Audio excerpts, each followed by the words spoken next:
ഞങ്ങളുടെ സമ്പാദ്യം ഹലാലാണോ? നിങ്ങൾ നിങ്ങളുടെ ബിസിനസ്, കച്ചവടം, കൂടുകച്ചവടം ഇസ്ലാമിക രീതിയിലാണോ നിങ്ങൾ ചെയ്യുന്നത് എന്ന് നിങ്ങൾ വിലയിരുത്തിയോ? നിങ്ങൾ ചിന്തിച്ചുവോ? മുഹമ്മദിന്റെ ഡയറിയിൽ നിന്ന്. ഇന്ത്യയിലെ ഒരു സംസ്ഥാനമായ കേരളത്തിലെ കണ്ണൂർ ജില്ലയിലെ ഇരിക്കൂർ എന്ന സ്ഥലത്ത് കുറച്ച് സുഹൃത്തുക്കളുണ്ടായിരുന്നു. അവർ നല്ല കഷ്ടതയിലായിരുന്നു ജീവിച്ചിരുന്നത്. അവർ അവരുടെ കുടുംബത്തെ നോക്കാൻ വേണ്ടി നാട്ടിൽ തുണിക്കടയിൽ പണിയെടുക്കുന്നത് ഒഴിവാക്കി ഗൾഫിലേക്ക് ജോലിക്ക് പോകുന്നു. അങ്ങനെ കുറച്ചുകാലം ഒരേ ഷോപ്പിൽ ഇവർ ജോലി നോക്കുന്നു.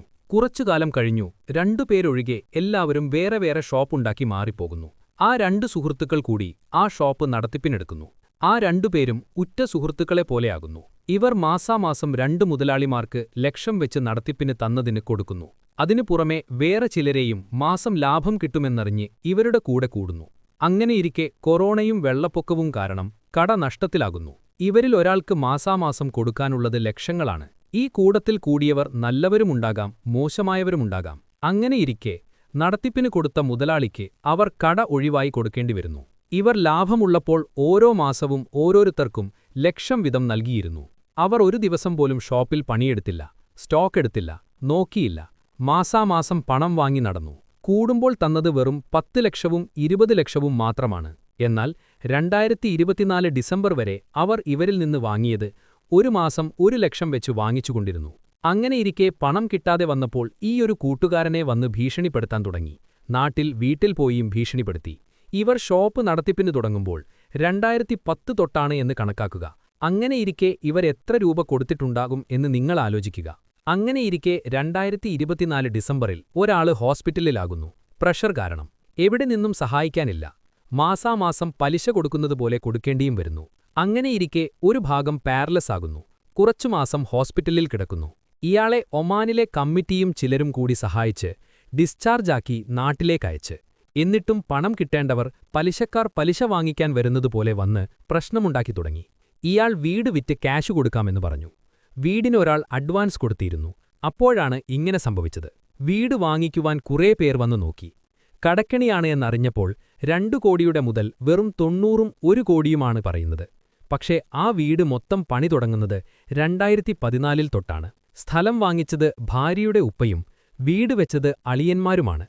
1 രൂപ ഈ കടയിൽ നിന്നെടുത്തിട്ടില്ല. എന്നിട്ടും ഭാര്യയുടെയും കുടുംബത്തിന്റെയും മാഷാ അല്ലാ നമ്മളതറിയണം. എന്നിട്ടുപോലും ഇവർ കൂടെ നിന്ന് വീട് വിറ്റുകൊണ്ടുകാൻ നടക്കുന്നത് കാണുന്നു. അഡ്വാൻസ് തന്നവർക്ക് പണം പൂർണ്ണമായി തരാൻ പറ്റിയില്ല. രജിസ്ട്രേഷൻ നടത്തേണ്ട സമയത്ത് നടന്നില്ല. വാങ്ങിച്ചവർ ഇത് പൂർത്തീകരിക്കാതെ ഹജ്ജ് ചെയ്യാൻ പോകുന്നു. ഇത് പൂർത്തീകരിക്കാതെ ഹജ്ജ് ചെയ്താൽ ശരിയാകുമോ? അങ്ങനെ ഈ കച്ചവടത്തിന് കൂടിയവർ നഷ്ടത്തിലായപ്പോൾ പോലും പണം വാങ്ങിക്കുന്നു. ഇയാൾ വേറൊരാളുടെ കയ്യിൽ നിന്ന് പണം കടം വാങ്ങിക്കൊടുക്കുന്നു.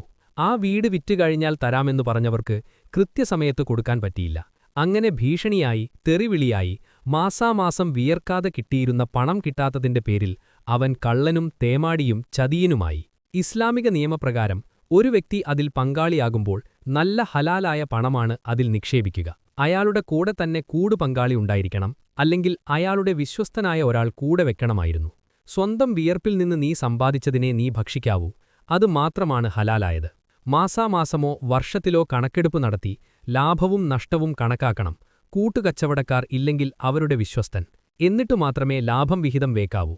മുഹമ്മദ് മുസ്തഫ സല്ലല്ലാഹു അലൈഹി വസല്ലമയുടെ കാലത്ത് എങ്ങനെയാണ് കച്ചവടവും മര്യാദകളും കാണിച്ചു തന്നത്, അതുപോലെയാണോ ഇപ്പോൾ ഇസ്ലാം മത വിശ്വാസികളുള്ളത്? എല്ലാം യൂറോപ്യൻ എങ്ങനെയാണോ അതുപോലെ ആയിരിക്കുന്നു. എല്ലാ ഇസ്ലാം മത വിശ്വാസികളും അങ്ങനെയാണ് എന്നല്ല പറയുന്നത്. നമ്മൾ കണ്ടിട്ടുണ്ടാകും, വലിയ പീടിയിലുള്ള വിലയേക്കാൾ കുറവായിരിക്കും ചെറിയ കടകളിൽ. ചെറിയ കടക്കാരിൽ അറകാതെ പിടിച്ച് പഠിക്കാതെ സത്യസന്ധമായി കച്ചവടം ചെയ്യുന്നവരുണ്ടാകും. മുഹമ്മദിന്റെ ഡയറിയിൽ ഇങ്ങനെ കണ്ടവരെക്കുറിച്ച് മാഷാ അല്ലാഹ് പറയുന്നുണ്ട്.